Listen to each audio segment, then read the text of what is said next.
ம். எங்க அம்மா கூட சண்டை போட்டுட்டு நீயும் உன் தங்கச்சி கூட சேர்ந்து வீட்டை விட்டு வெளியே வந்துட்ட.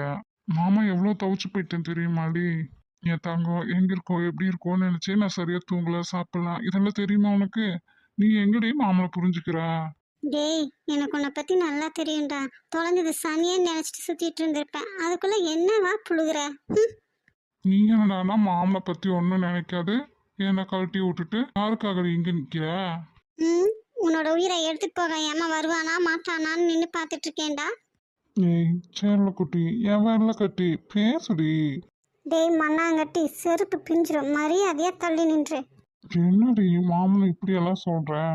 இப்ப மரியாதையா ஒழுங்கா போய் உன் வேலை என்னமோ அதை மட்டும் பாரு. என்ன தொந்தரவு பண்ணாத.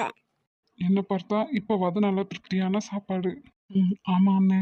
ஏண்டி உன்னை பார்க்க எந்த நாட்டு மகாராஜா வரேனா நீ வெயிட் பண்ணிட்டு இருக்க? தேவையில்லாம பேசாத. முதல்ல இங்க இருந்து போ. ம்